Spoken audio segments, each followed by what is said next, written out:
I'll be remembered, but will you? From McDonald's, the baddest that I would turn to. CEO with the shit that's a dope motherfucker. He'll always win, there's no going under. The top of the crown resting on his head. The beast is alive, he'll never be dead. If he dreamt before, bring it back to life. Push harder for it, let us survive. Show courage and strength, it's okay to be scared, but don't let it stop you, always stay prepared. Bill Showman School, they're just not beginning. Winners fucking win, losers talk about winning. Welcome to the Bearded Beast Show. My name is Bill, and I am the Bearded Beast. Today, an episode I've been waiting for a while. Our guest today, Coach Doc, Antonio Harrison. How you doing, Coach? I'm good, man. Yourself? Oh, I'm great. I'm super excited you're here. Thank you so much for coming on our show. Yeah, no problem. I got hype hearing the intro music, and it definitely let me know out the gate, like, oh, cursing's going to be okay. All right, so I went through your bio. I compiled some questions that I'd love to ask you. The majority of them are for myself because you've inspired me without you even knowing it. You've inspired me over the past probably 6 months of my life to better myself in health and fitness. So a lot of these questions are for me, things I want to know about you, but I do have some in there that some people have asked me to talk to you about that do know you. So can you, before we get into cool, man. Before we get into the questions, can you tell my listeners a little bit about your background? Yeah, so I'm from Pasadena, California, and I've been an athlete all my life since the age of 4 and had the great opportunity to play college football. Unfortunately, had a pretty rough injury, and that brought me back home to California. And from there, I started teaching and then ended up going to grad school. And after grad school, I was coaching high school football as a head varsity football coach, doing fitness instruction, teaching grad school. And that's led to me now kind of doing a lot of keynotes all over the nation, having my own podcast, as well as being a virtual reality fitness coach for an app called Supernatural. And it's just been a pretty crazy journey. I'm married with 3 kids and, just living life and living it to the best of my ability. That's great because that's what we need to do, right? So many people just don't understand the concept of what there is out there. And that leads me into the question for you. I want to take you back to your childhood a little bit. What was it like growing up for you in Pasadena, California? It was tough. When people read stories or watch documentaries about gang violence and the influx of crack cocaine in Los Angeles in the late 80s and early 90s, like that was real. And it wasn't just real in my neighborhood. It was real inside of my household. My dad was an addict who was in and out of jail. And I found out at 10 years old when my mom just couldn't come up with enough excuses of why our presents were being pawned or why dad had been gone for 3 days or a couple weeks because he was in jail, and she just couldn't lie anymore. So when she told the truth, well, now the cat's out of the bag, dad just started using inside the house. And I was put in a lot of, sketchy situations with a lot of unsavory characters. So I had to grow up pretty fast. There's no imaginary play and, G.I. Joes out in the front yard at 10 years old when that's the stuff that's going on. When that's what's happening, it's, let me do my stuff. Let me be on top of my school, my sports. Let me get out of the house as much as possible. And I got to be an adult and understand adult situations and things. So sports was my outlet. That was my safe haven. That was the place where I went to get away from the rest of the world and be with my friends and have fun. And I just happened to be really good at it. Wow. So, that there are people out there who I believe probably have these same experiences that you are explaining right now, but maybe they never found that outlet or knew how to find an outlet or had some other resource to turn to. And, you're a living proof for everybody listening to this show right now that regardless of your past, it doesn't create your future, correct? Yeah, not at all. I could have sulked and gone into a shell and just kind of shut everything down. But instead, I went out and just tried to pursue who I was and the things that were open and offered to me. Now, there was an opportunity to be, where the opportunities could have led to drugs, selling drugs, doing drugs, being in the gangs, or doing something more safe and playing ball that had more promise. Now, I will say, even though, my dad went through all of that, my mom and my dad instilled a lot of pride in me and that I had so much potential and always praised me. And a lot of people, don't know, but me and my dad are like best friends. And part of that is he never lied to me. He owned all his shit, which Wow. gave me an opportunity to heal my way. Yep. It would have hurt more had he lied and tried to cover it up and say he was doing other things. And no, he just owned it, and he would apologize for it. And it allowed me to say, you know what, when my dad's using, that's not my dad. My dad's the guy who's taking me to the park, who's coaching me in basketball, who's loving me, who's taking me around everywhere he goes and is so proud of his son and tells everybody how much he loves me and how great I am. That's my dad. That other dude, that's someone who's gotten snatched by the hooks of drugs. That's not my dad. So by telling me the truth, I got to decide how I healed instead of being force fed a lie. Wow, that's amazing. And I had some struggles with my dad growing up. He recently just passed away, last August, and I never really. Sorry to hear that, man. Oh, I appreciate it, and I wish I could turn back the clock a little bit. And this is very important about what you're saying, because I wish I would have understood where my dad was coming from when we had the struggles that we had. And I wish I could have seen the two different dads like you're mentioning. And I never really got that opportunity. I wanted to, before he passed away, have a really good conversation with him, but things spiraled out of control a little bit too late. But I think everybody listening to this needs to really, really listen to what you're saying, because there's opportunities to maintain relationships that sometimes we just kind of throw away, but they're extremely important. Yeah, and I maintained it by just looking at that other side of dad that I respected, but it wasn't even until I was an adult that I fully understood, where I decided on my podcast to do a 27 episode chronicling his life from as far back as he could remember to present day. And I brought in my sister, my brothers, my mom. He was obviously on every episode. And when I had heard his stories from his past before, but had never really heard it in chronological order from his childhood. Yeah. Once I heard that my father was one of 11 kids, and by the age of 12, he was living on his own, basically on the streets, well, it made sense why he got into a life of crime and drugs. And I mean, what else could he do? He was trying to just survive. So it made more sense about the trajectory and path of his life, which made me understand him better as a person by having that conversation. Yeah, absolutely. I learned some things about my dad too that I wish I would have known in my earlier years, that would have shown me that, I can see why sometimes he acts like he does, but I didn't find these things out sometimes, a little bit till it was too late. But I'm glad that that is so awesome that you guys you're like best friends now, and you were able to, discover that and discover the two sides of your dad. And can you mention your podcast for my listeners? Because I would love to go listen to that series.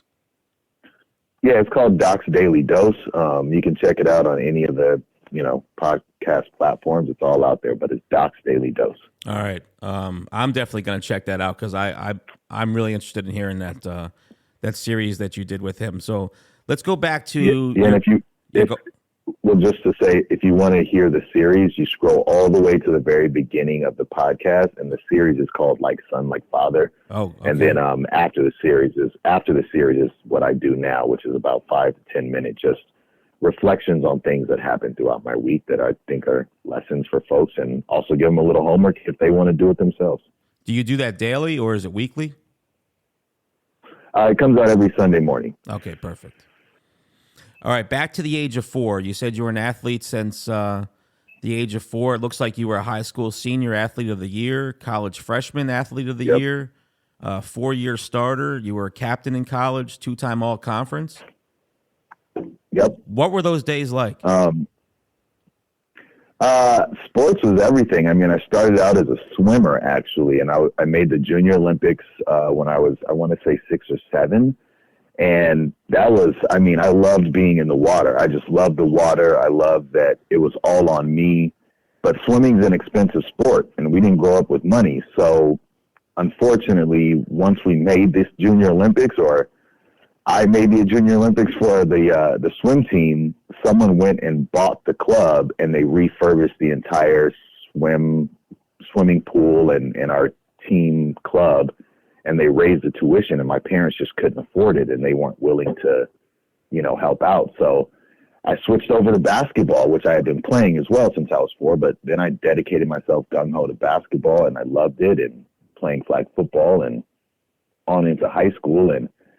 And high school, I had the opportunity to either take my shot at D1 for basketball or go play D3 college football. And unfortunately, I didn't have a very good experience in high school basketball in the sense of I just stopped loving the sport. I can blame it on coaches. I can blame it on us not being very good. But there's something about my ability to get my aggression out on the football field that I loved more than the non-contact of basketball, and the fact that I could go right in as a 17-year-old freshman and I had the opportunity to start. So that's what I did. I went to a 4-stoplight town in the middle of Iowa, Grinnell College, and from the very jump, I was out there on the football field playing the sport that I love, and the building the camaraderie that football brings that is, to me, second to none. All right, what position?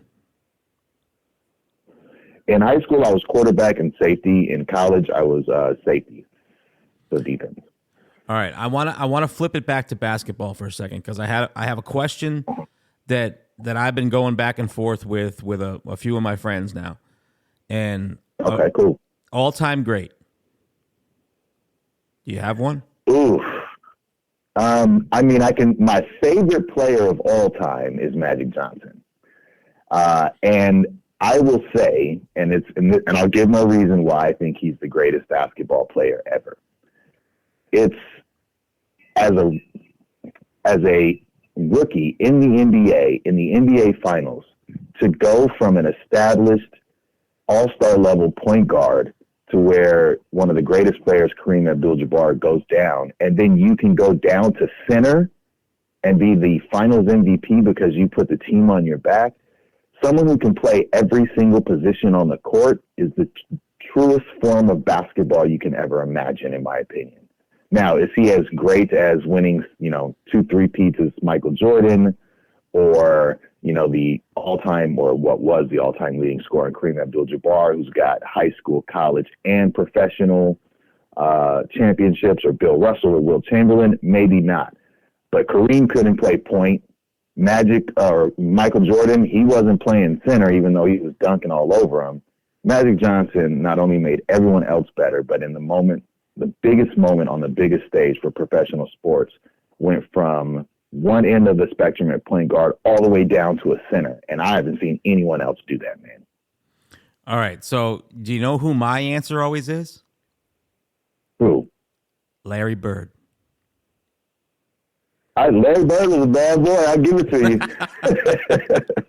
It was so interesting you said Magic Johnson, because I'm sitting here thinking, well, wait a minute. Mine's Larry Bird. And those were the times in basketball right there. Oh, I love that era of basketball. The 80s, early 90s. Yeah, and I won't even go to the talking about how things are so ticky-tack style and everyone's flopping and it's not aggressive anymore the way it used to be. I won't even mention that. The thing that I loved about that era of basketball was people got on a team and that was your team. Nobody was getting traded from team to team hunting for championships. Right. No, they built something right there. And that's what team was. Now I look at my team, the Lakers, and every year I'm like, who's this starting 5? I don't even know who these people are except for the superstars. And are they going to be gone mid-season? Yeah, that was the greatness of back then. Plus, I like the physicality of it then. I just think that's all gone now. Yeah. Yeah, and I will say I've heard all the stories about Larry Bird telling his opponent in the moment what he's going to do. I'm going to dribble right, spin left, and make a shot and do it. Like, man, you can't beat that. That's the type of stuff that you see in pickup basketball at the park or anywhere else. And to have that level of skill, Larry Bird was something else. Yeah, I chose him, of course, because I grew up wanting to be like him. I always played basketball. I felt I had maybe the same amount of athleticism Larry Bird did. He wasn't overly athletic, but I thought his basketball IQ was just one of the best. The way he saw the vision he saw on the court, the things he could do without being majorly athletic, just I wanted to play the game just like he did. And then I listened to some of these stories. I remember listening to the 3-point contest when he walked into the locker room and he asked everybody who was going to finish second. Yeah, right? Like just that confidence, man. I love it. All right, take me to your high school football coaching days. It was 16 years, right? Yeah, 16 years. I just, not this, so I guess you would say this season just ended, but the last season was my last season. My oldest boy is about to start high school, and I want to watch him instead of coaching other people's children. Wow. And I've got 2 other boys, so, you know, they're going to be coming up right behind him, and my middle one's already playing tackle, and I just want to be there in the stands to support them. But I was starting grad school, and one of my biggest mentors, who was like a second father, was one of my high school coaches. And he was like, hey, we got a spot open for an assistant coach. Like, you want to come on and coach? And I did. And while we were there, we were horrible. And I was not happy. I had come from college football where, you know, we made it it was a real program, and it just seemed like this team, this head coach, and not to put him down, but he was just there. He was just happy to be there. It wasn't about building anything with these kids. It wasn't about, you know, progressing, and it wasn't about what football really was to me. And I was getting fed up. That was probably going to be the last year I was going to coach, but the athletic director pulled me in and was like, I think we're going to let this guy go. Would you want to take this over? And I was like, yeah, I'm game. And I ended up being, I think, the 7th youngest in the nation and 3rd youngest head varsity football coach in the state of California. Wow. And when I started, I was horrible, man. Like, I was horrible. Like, I was old school. I was yelling and screaming in people's faces. I broke my headset every single season. And I had to, and at one point, kids were not coming out for the team in following years. And at one point, we had so few kids that as injuries were happening through the season, we were playing against Malibu, and 2 of our guys go down, and we're down to 12 guys, and you need 11 on the field. And my 12th guy was my kicker. And I looked at him and I was like, you ready to go in? And he was like, Coach, I'm not going in there. And we had to forfeit 3 games just to get healthy. Wow. And I was like, you know what? I need to take a look at myself and how I'm coaching and what I'm doing wrong. And within that off season, I was able to switch my coaching style, understand my players better, and turn the program around to where the very next season after forfeiting, we played for a league title for the first time in 10 years, beat our rival for the first time in 10 years, made the playoffs for the first time in 10 years, won a playoff game for the first time in 12.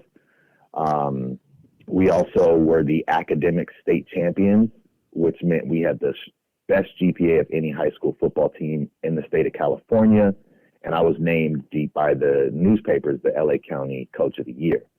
I ended up going one more year there, but it didn't seem like the accomplishments we had made was anything of interest for the school. They were more focused on the academic side, which I totally get it. I'm with it. But I also think that you have to have some balance in terms of arts and sports and music and creativity for kids. And so I ended up, stepping away after 7. And I had made really good friends with the rival head coach. And he was like, come coach with me. You can be co-head coach. And I was like, nah, I won't coach against my seniors. And 2 years after my guys were gone, he hit me back up, was like, you ready now? And it happened to be the same school my kids were going to because it was a K through 12. And I said, yeah. And so I went there for 8 years as the assistant head coach and defensive coordinator. And we played for those 8 years. We played for the league title, all 8, won 5 league titles, went through the playoffs. I mean, we're playing crazy amounts of teams in terms of higher divisions, and won another academic state championship, put a bunch of kids in college. Like, it was just a great experience. Wow, that's awesome. So you had to switch up your coaching style. So let me hear a little bit about that for a minute, because you see some of these coaches, and they're very, very, very important and a pivotal part, like you were saying, to the players. Some Some maybe want to come back, and maybe they don't because they don't like the coaching style. Now, I've seen, coaches like Bobby Knight, for example, or, the coach like Bill Cowher, get right in your face, grab your face mask. So that sounded kind of like, maybe you were a little bit more like Cowher, but you switched it up. How did you change it? Well, I realized, one, the way that I grew up playing sports, like, I was a different generation. That's what was expected going into it. The kids that I was coaching now, that's not what the world was anymore. That stuff wasn't appropriate. And you can say that you like it or don't like it, but that's just a matter of fact. Mm-hmm. Like, that the kids weren't responding to that. And so I had to say, you know what, I have to stop forcing them into my style of the way I did things and find out what works for them. And what I came to realize was some players need a kick in the ass, some need a pat on the back, some need to be left alone, and some need a combination of the three. And so that's what I did. I got to know my players as individuals and know what worked best to motivate them. So right. the kid that needed me to kick him in the ass, I'd be on him. The kid who just needed some support and just know that I trust you to be out there, I'm going to give you that praise. And some of my best players are the ones who I don't need to tell them anything. I just tell them, go out there and do your thing, control my defense, run what you run. And they went out there and did it. So it really took a lot of reflection on me as a person and as a coach in order for me to be better for the people I was coaching. So I think what you said there is very important, because I've been in management and a mentor for a very long time, and not everybody's personality is the same, right? You got to figure out, like what you said, what does this person need? What does this person need? So you need to wear a few different hats, and you need to dive into the head of your people or your players and figure out what exactly it is that they need, because you can't, even in management, you can't just have one management style and think that that's going to be okay for everybody. When you start to see turnover, it's probably because of you. Yeah, it most definitely usually is.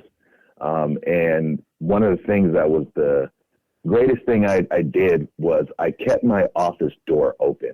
Kids would be up there every period of the day, and they may be studying, they may just be hanging out, they may be taking a nap on my couch because they didn't get to sleep last night because they had work or they had family issues or they had to study. And during practice, we're going through and doing all the stuff we had to do, but there are down moments where another coach is talking to kids or got them in the huddle.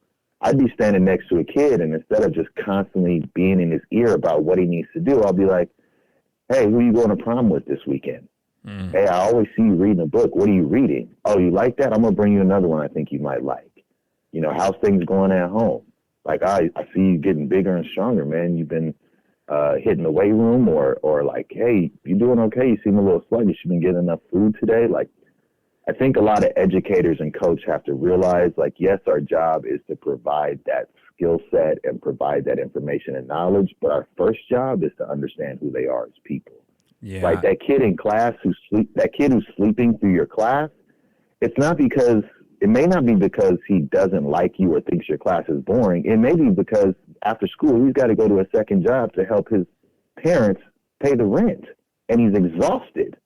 Right? Like, understand that before you think that someone's disrespecting your craft. Right. A lot of times we don't take that time to really learn more about them personally. We just think they need to show up to a job or to school or to the football field and do what we tell them they're supposed to do. But we really need to take that time and learn more about what they have going on in their life, because, especially today, today is very challenging. I got one of my sons has graduated, but I have another son in school, and it's not like today's day is not like when I went to school. I can tell you that. At all. And that's the thing, is once you get to know people as who they are as individuals instead of what they can do for you, man, they'll run through a brick wall for you. Yes, they because will. They know you actually give. They know you actually give a damn about them and not just what they can do for you. But we're only as good as the people we have around us. And I don't, so many of these mentors, managers, coaches, they don't realize that. I'm only as good as the people I surround myself with in my business and with what I do. And if I don't take care of those people and I have constant turnover, my business is not going to succeed the way that I want it to. Yeah, I often get to do consultation for companies and come in, and one of the greatest tips I share with managers or supervisors is, because they're one of the big things they're always talking about is, I'm constantly putting out fires and this person's not doing this and that. And I always tell them, well, first off, get your ass out of your office, take a walk around the floor, catch somebody doing something they're supposed to be doing and doing it well. Take 30 seconds to go, hey, Bill, I see that you've been doing this and doing it well. I just want to say thank you for your efforts, man. Like, you have no idea how much that helps our company grow. And, maybe even if, as this continues, I might want you to show some other people, but just know that I see you and I appreciate you. And then walk the hell away. Do you know what that'll do for that person? Oh, yeah. Right? Yeah. And all that took was 30 seconds of you getting out of your office, going to see someone doing something, doing their job the way they're supposed to, feeling valued and appreciated. No one does that. Instead, we walk around, micromanage, or wait till a fire's there and then come down on people's necks. Right. Most time they see you coming and they're like, oh, no, what did I do wrong? Right? Mm-hmm. Mm-hmm. So I'll take, I'm pretty proud of myself in that aspect, that I let my people know every single day how much I appreciate what they do. But also, I never sit in my office. Nice. I work right on the front line with my guys. I'll do whatever job it is that I'm asking somebody else to do, because I feel like, why should they do it if I wouldn't be willing to do it myself? Yeah, exactly. So exactly. Before we move on from a little bit of the football conversation, can I ask you a Super Bowl question? Yeah, man. What do you think about the call, the end of the game? It can go either way. You can say, let them play, this is the Super Bowl, or you can say, hey, there's a bit of a jersey pull there. But I don't think that was the deciding factor in the game. You can say it was the field, you can say it was this or that. I mean, that's what happens in any sports. Those moments happen. If you don't get yourself in that situation, it's not a problem. I think the biggest play of the game was Jalen Hurts not properly switching hands from his left to his right, trying to run and fumbling in that return 6, that fumble recovery. That doesn't happen, it's a whole different ball game. And that happened because he didn't do the proper fundamentals in terms of switching the way he's supposed to switch hands with the football. So I don't even give too much credence or credit to that final call. That other play where he fumbled the ball and they took that thing in for 6, that was the game changer right there to me. See, and I agree with you, because at that point, KC hadn't been able to stop Philly really at all. At all. And they go down and score again. Oh, it's a lot tougher game for KC to get back into. Right. So I totally agree, and I bring that up a lot, and nobody really wants to hear that. They're too focused on the last 2 minutes or whatever it was of that Super Bowl and that call being called. Yeah, and a lot of people also don't recognize that, like, switching hands with the ball, that is something we teach, and there is a proper technique to do that, and he didn't do it. Had he utilized the proper technique, that ball possibly doesn't come out, and they've got another play. Yep. All right, tell me more about Coach Doc. How did Coach Doc come about? So after coming home from college and my knee injury, ended up going to grad school, and then as I'm now coaching high school football, I've got my doctorate, and I'm just kind of creating different content and things.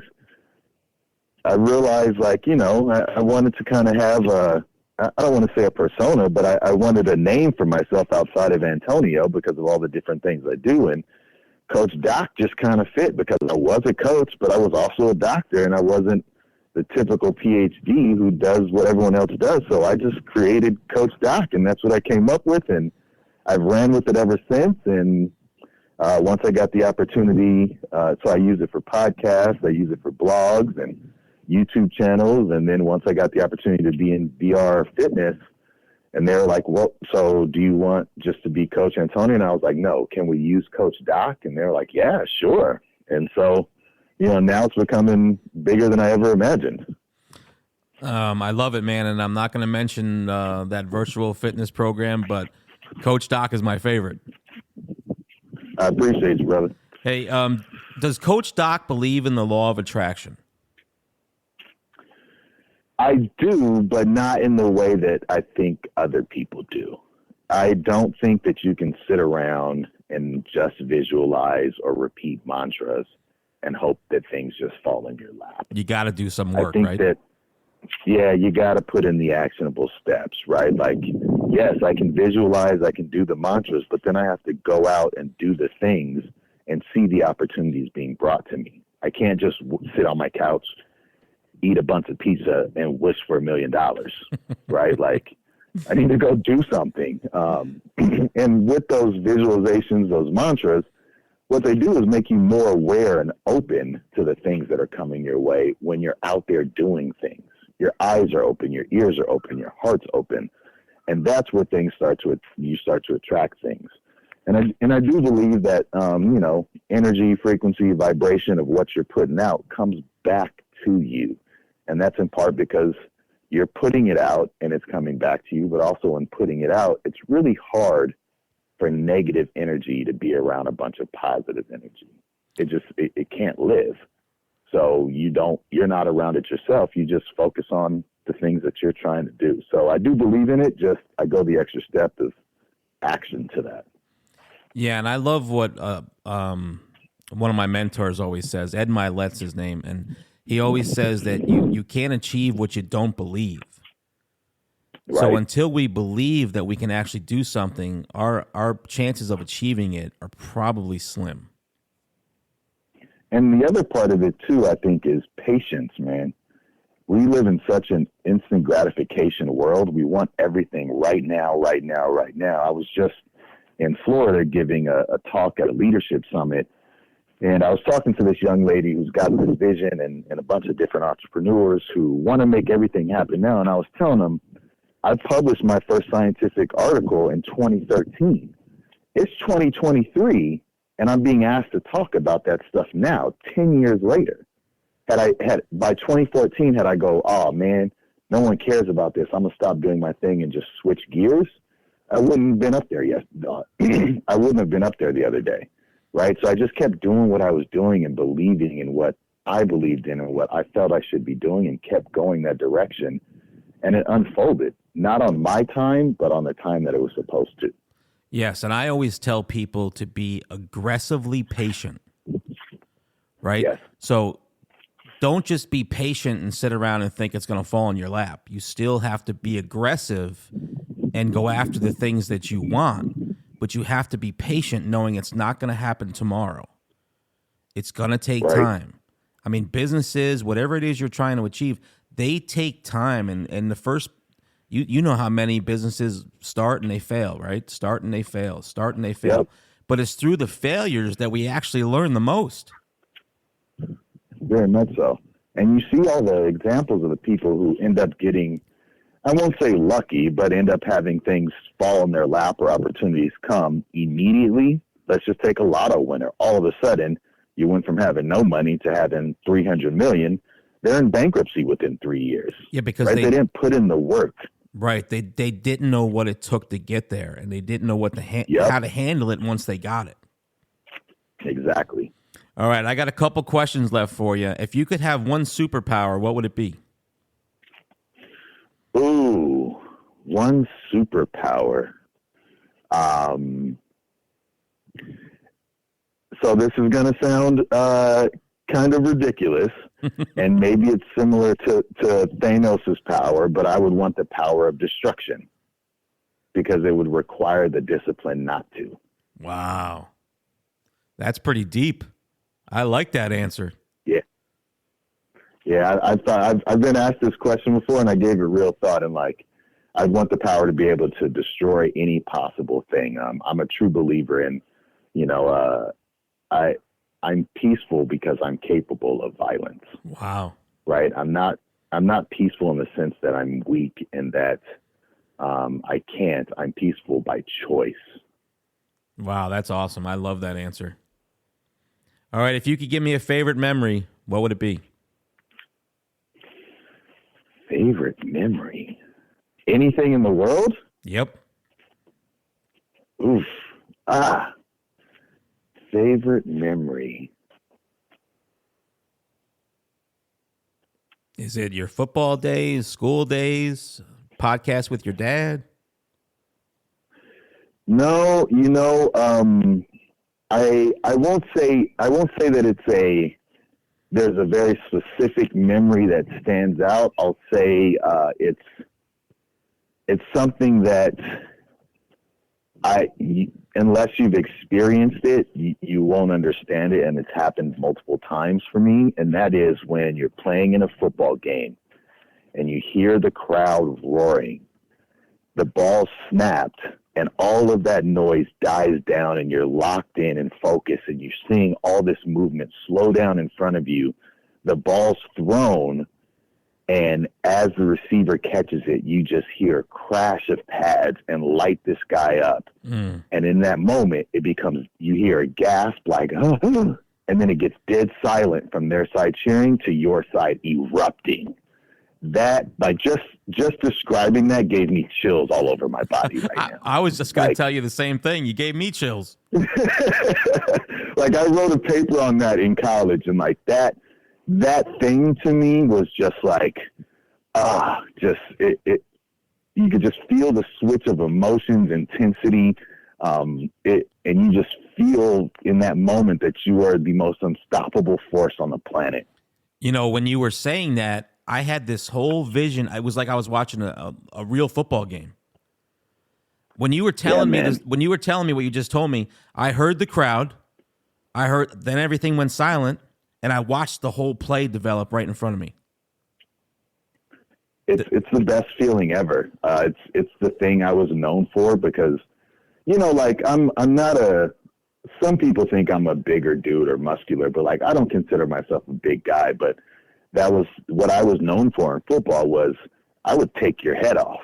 I'd come 100 miles per hour with zero fear or hesitation, and I had bad intentions because guys like Ronnie Lott, Troy Polamalu, John Lynch, those were my guys. So like I followed suit with them, and I was within the rules of the game. I was trying to make you feel every single pound that I had. And so that just,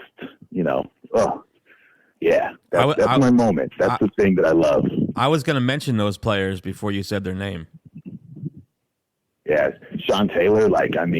I love guys who just came flying downhill, and here's this little dude with packing all this punch who just has no fear of who you are. I'll tell you who my favorite player all time was, and he started as a corner, finished as a safety, but it was Rod Woodson. Oh, wonderful player. Totally feel that. All right. If you could give a younger Antonio some advice, knowing everything you know today, everything you've learned, what would you tell him? I tell him it's going to be okay. I tell him also to appreciate the people you have and to be a little more humble in the beginning years. But my ultimate advice would be, it's going to be okay. You're going to be all right. Just keep doing what you're doing. Because a lot of times growing up, I just didn't know what the next day brought, where the next meal came from, what my life was going to turn out to be. And so just telling them, like, don't worry, you're going to be okay. That's some great advice. What's next for Coach Doc? Well, right now I'm working on kind of beefing up my YouTube channel to do some pretty cool things. I've been working on a book, but for the most part,